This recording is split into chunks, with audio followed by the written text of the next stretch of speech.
The tale of Mikula Selyaninovich the Villager. Who would speak of the things of old, of the days that have been? This is a tale taking place in the lands ruled by Volodymyr Brightson, Niaz, prince of all the Rus, who held throne in old and mighty Kiev. This is a tale of heroes of the Elder Bogatyri.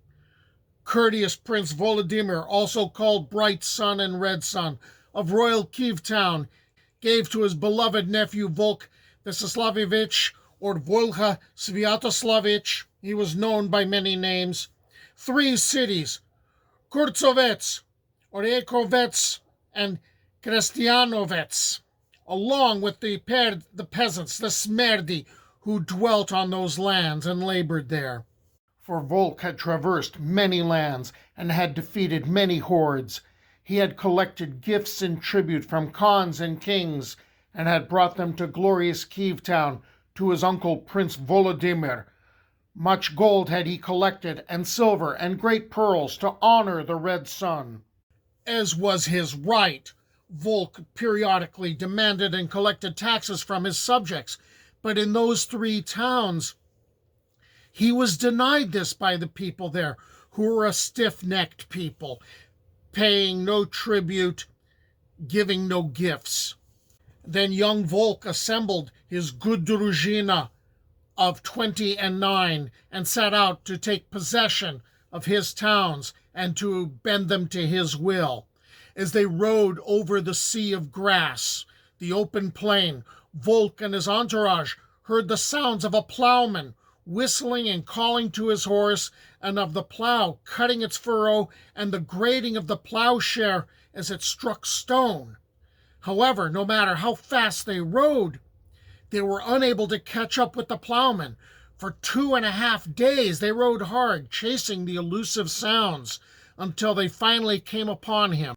Whistling as he went, the plowman pushed aside damp oaks, tore up tree stumps that lay in his path, roots and all, and cast aside huge boulders. The light bay mare, named Razorhead, for she could lift it to the clouds, pulled the plow, which was made of maple, and had a coulter of damask steel, a share of silver, handles of red gold, and traces made of silk.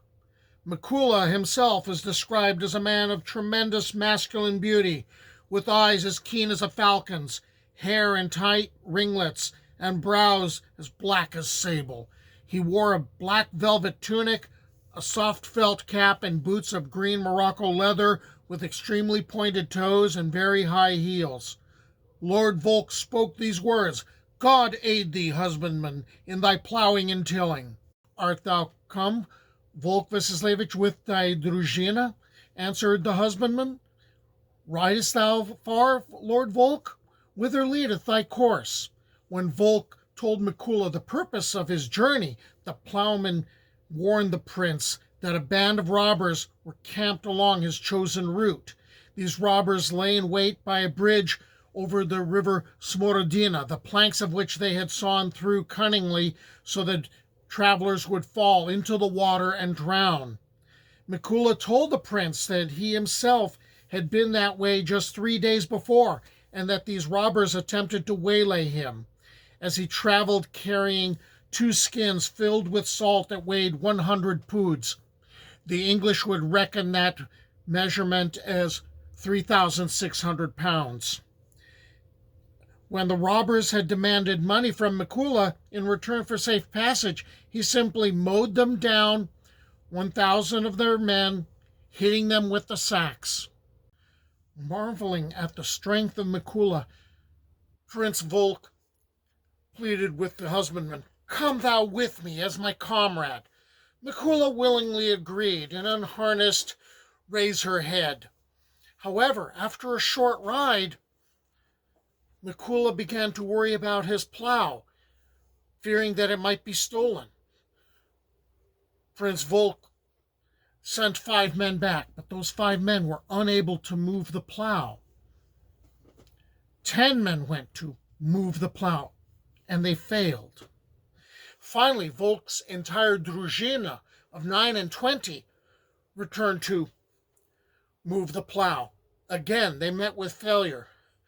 Then the husbandman rode up on his mare and with a single hand grasped the plow, cleaned it off, and hid it behind a willow bush. There's a different account, though, that instead Mikula threw with one hand the plow that the 29 men were unable to move, threw it into the heavens higher than the clouds, and said, "Never will I plow with thee again."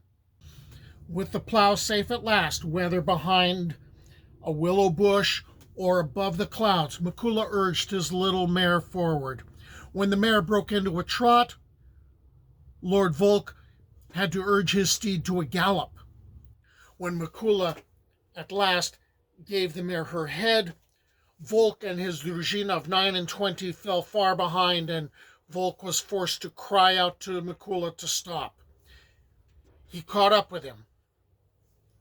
"Husbandman, if that mare were but a stallion, I would offer for her 500 hryvnia," which was a vast amount. Mikula said, "Thou art but foolish, Volkh. I bought this mare as a foal from her mother's side for that amount. She's priceless. I will not sell her." They continued on towards the towns, and in time they arrived at Kursovets, Orekovets, and Krasyanovets. There the common folk assembled, and they gave the druzhina a great battle. And those peasants were very cunning rogues, rearing a treacherous bridge, which broke, and all of Volkh's druzhina fell into the little river and began to drown and be in a sorry plight. But Volkh and the husbandman urged their steeds across the little stream, the Volkhov, and when they began to close on the peasants, they gave them honor and beat them soundly until the peasants were chastised and began to pay their taxes. The peasants, the smerdis, thrashed into a submissive state, the druzhina rescued from drowning, the heroes rode back the way they came, and at last Lord Volkh had to ask, "Husbandman, what is your name and what is your patronymic?"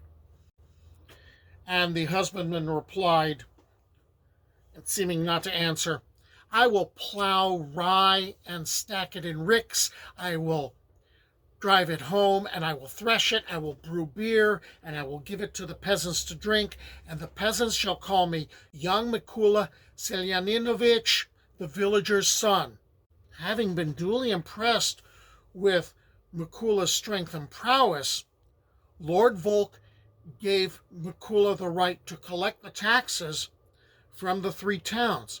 The peasants yet see, when they look in the sky at night, Mikula's plow, either in the constellation Orion or in the Great Bear. It was at the feast I heard this tale. There it was, I drank mead ale, though it flowed down my beard, my mouth stayed dry, for never a drop passed my lips, say I.